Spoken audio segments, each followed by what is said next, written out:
my lovelies, welcome back to my channel, and for everybody who is new, I'm Leorah and I'm so glad you found me. So welcome to today's video, which is a bit weird because I actually wanted to sit down and film something completely different, and then I thought, no, you know what, I don't feel like this, and I'm so sensitive with these things, you know. It is very, very hard for me to make me something do that is against my, I don't know, whatever sits here, you know.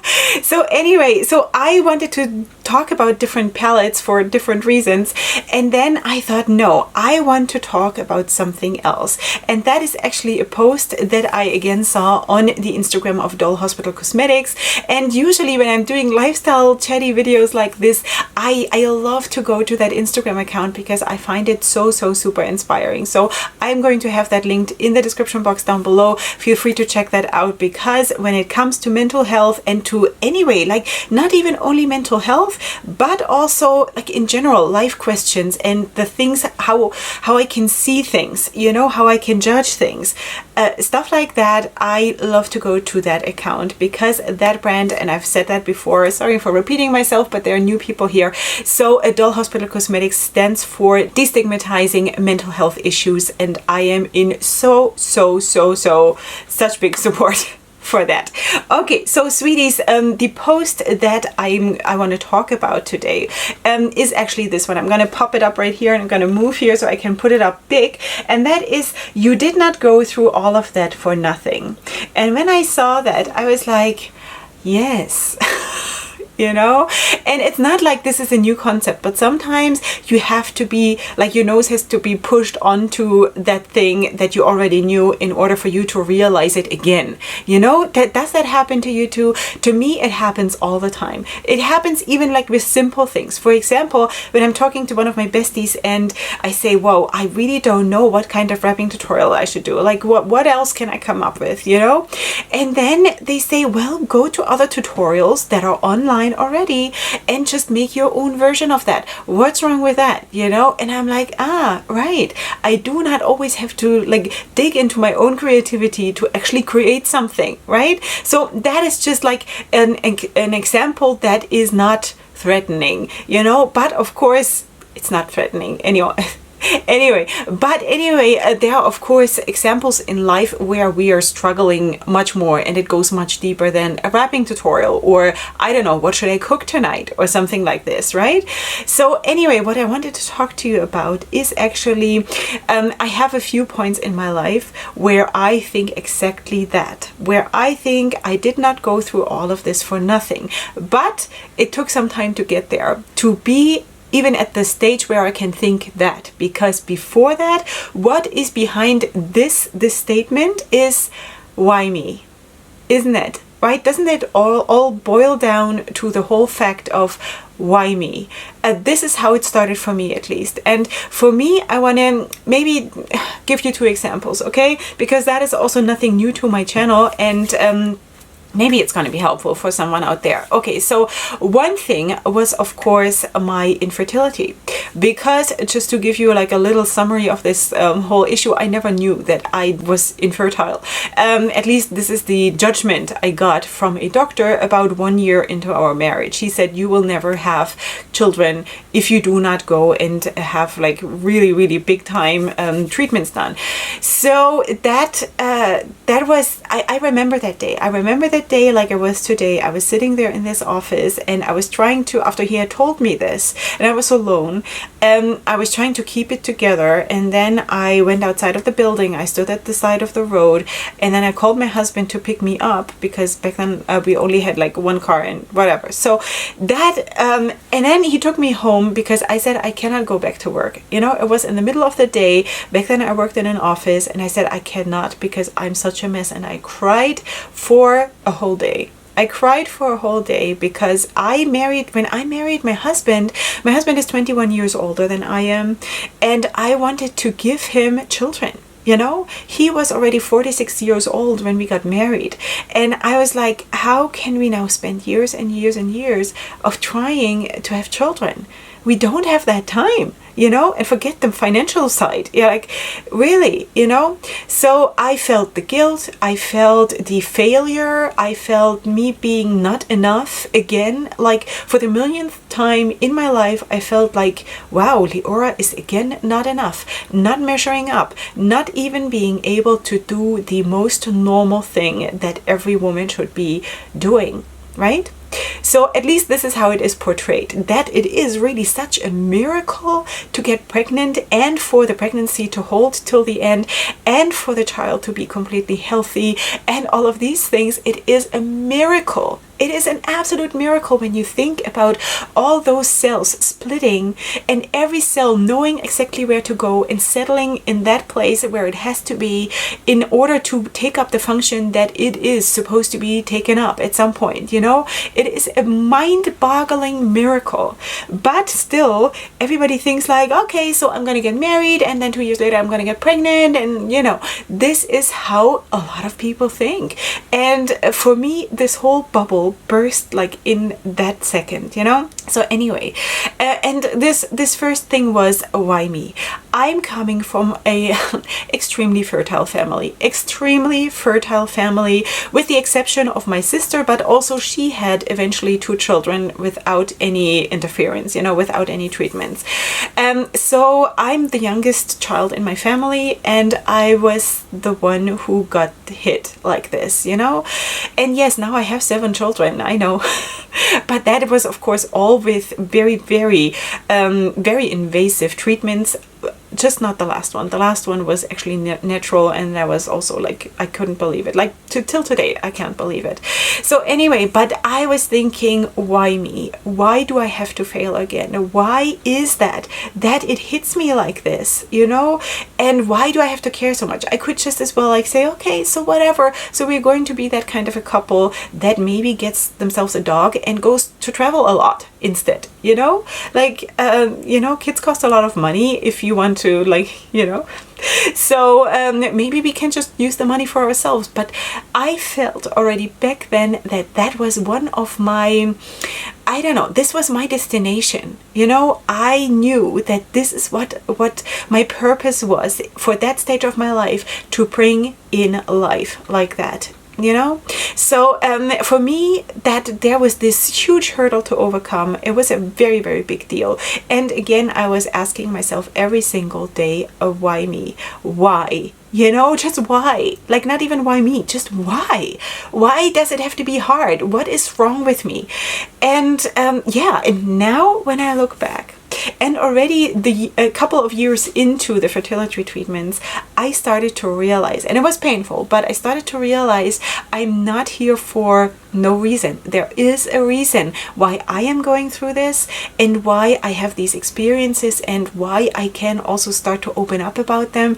Because, sweeties, let me tell you, suddenly, no matter who I met, and maybe sometimes it was just someone who stood, I don't know, in front of me in the line to pay it in a store, or whatever. And people here in my country, we start talking like, it's like, this is the society, we just start talking. And what I felt there was, every single time I'm meeting someone and people start opening up to me, I find out that this person has fertility issues.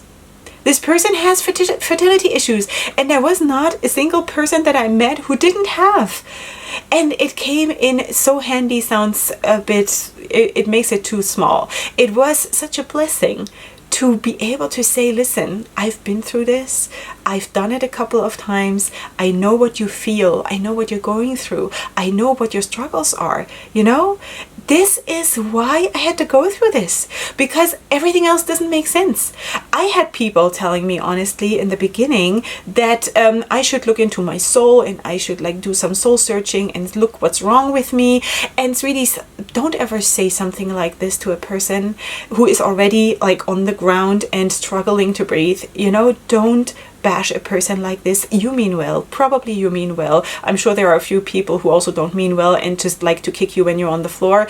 But let's not do that.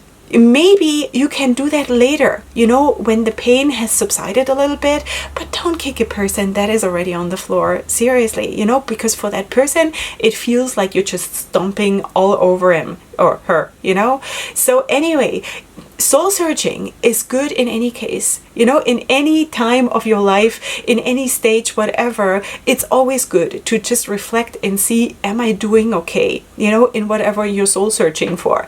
But, in that situation, that was just so vile, and just don't do that. Okay. So anyway, but I could tell people, let me hug you, because I know that's what you need right now.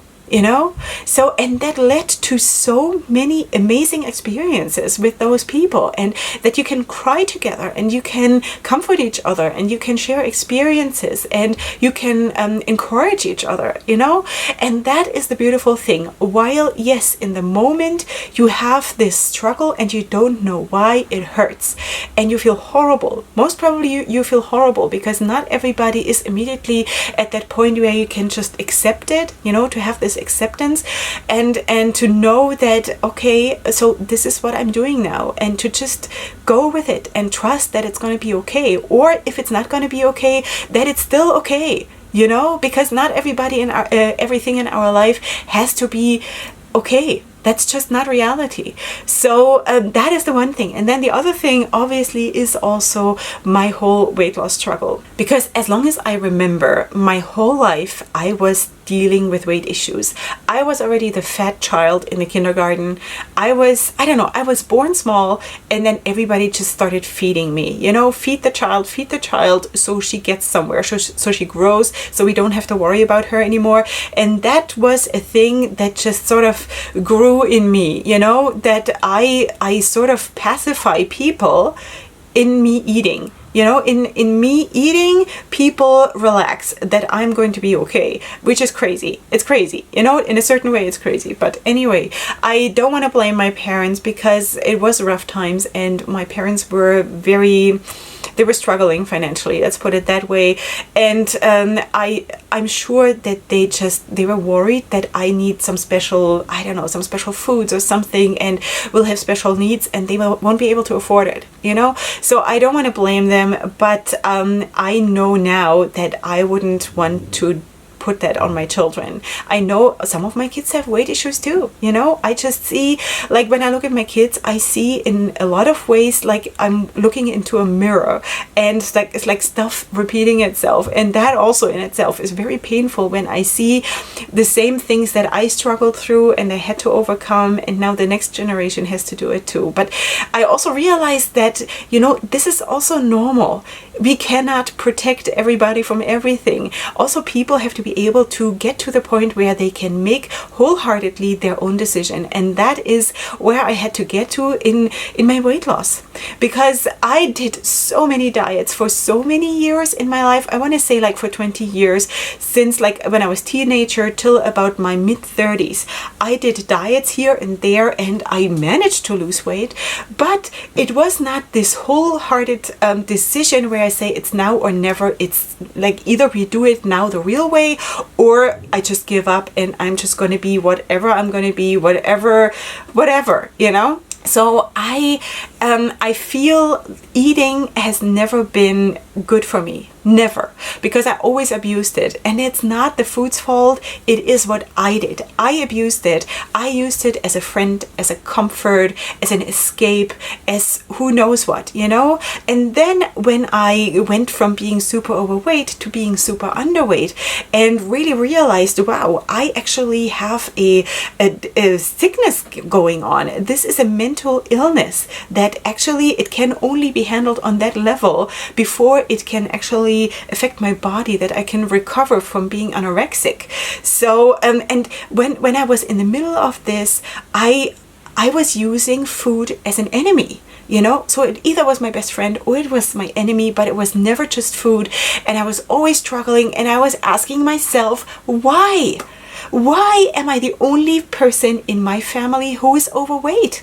Why? Why do I have friends who are super skinny, who go to give birth, and like 5 days after they fit into their normal clothes and they look like they've never given birth? Why? Why I am the one who after 5 years still has a tummy like I'm 6 months pregnant, right? So I think a lot of people can relate to this, because I think we are probably the majority, you know?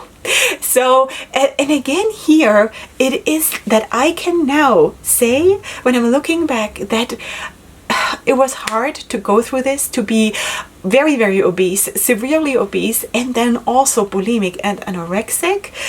But I can look back and I can say, I see the value in this now. I have this in my basket of treasures.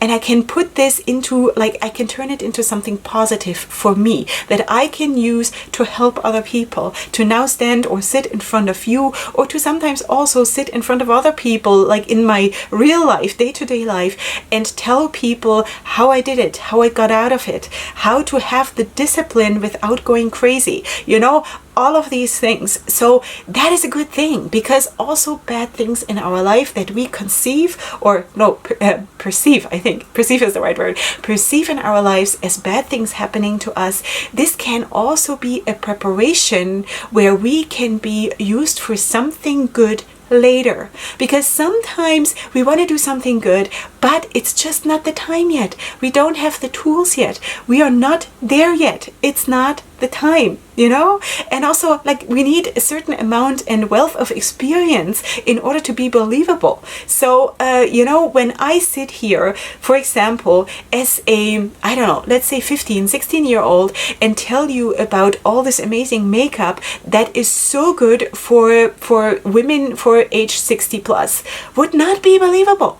If I sit here now and tell you I can recommend this and that product because I'm 40 plus, I'm not the youngest anymore, even though I probably look a little bit younger, but I'm still 40 plus, and I can recommend this and that for people in my age group, then that is way more believable. And this is exactly how it works in every other topic. Oops, sorry, my phone. I have my phone on my lap and I almost fell down. So anyway, this is exactly how it works for every single topic, for every issue in our lives. If we want to be believable, then we have to put in the work, sort of, you know, we have to build the experience, the wealth of knowledge that we have, and also create a certain amount of compassion within ourselves in order to be able to deal with other people with that issue. Because we cannot come from a hard place. If we come from a hard place, we will tell the people, okay, so you go now and check out what's wrong with you. That is the hard place, okay? But if you have developed the compassion for yourself, and you have accepted that it is okay to get help, and you have accepted that it is okay that you do not need to be perfect in nothing. You do not need to be perfect. Just do your best, you know? But if you want to get somewhere, you want to get out of this, it's okay to accept help. Then you can also approach other people with that problem, and you can approach them with love and with acceptance. And this is exactly what these people need in that time. Okay, so that is basically my message for today. My lifestyle message might have been a little bit jumbled up, but I'm very, very emotional about stuff like this. Also because it always involves very, very personal issues in my life that I'm sharing here. And I'm always, I'm always a little bit nervous about this, because it gives people a target, and I never want to be a target. I'm sharing this in order to help someone. So that is always a bit of a, it's not so easy, but still I do believe that this is one of the reasons why I went through certain things. And of course I went through other things that I'm maybe not yet willing to share. Okay. But these two issues are definitely two of the most, like, the biggest issues that I have in my life to deal with still till today, that are not easy for me. Also, for example, to then also, let me just backtrack to the whole fertility issue, to then also not being able to give birth naturally, like, what kind of failure are you? You can't get pregnant naturally, you can't stay pregnant naturally for the most part, and then you can't even give birth naturally. Like, are you a robot, or what is wrong with you? So there's a lot of stuff that is still I'm still working on it, but while I'm also opening up about it, it starts to be less scary. The second you realize that you can talk about it and share it, it loses this whole scary mask. Let's just call it a scary mask, because you deal with what is behind it. The mask is just a mask. It's there to scare you, but this mask can come off, and then you can deal with the facts, what is really there, and then you can start to heal, and then you can actually start to also comfort other people, what I already said. So that is what I wanted to share today. I hope you enjoyed this. I'm really, give me your feedback about this, because I love doing videos like this. It's just so in my heart, to have once in a while a video like this, because I really wholeheartedly believe that we all need this in our lives, to sort of know where we are going, how we can help others, how we can help ourselves. It is so important that we first of all start with ourselves and not be too compassionate with others first. We have to be compassionate with ourselves first. Sweeties, that is the most important thing, because you cannot ever give something that you don't have in yourself. You cannot give from an empty glass. You cannot give water from an empty glass, So let's fill up ourselves and then wholeheartedly give, because as soon as we start to give, then the wealth will come pouring in and we will never be empty again. I promise you. Okay, so that is that. I hope you did enjoy this, and I will see you here tomorrow for my next video. Of course, please, if you're new here, then please subscribe to my channel. If you only found me now, then please know that my most content is makeup related and beauty related. So feel free to browse around in my content, and if you do like it here, then feel free to subscribe. I would love to have you here.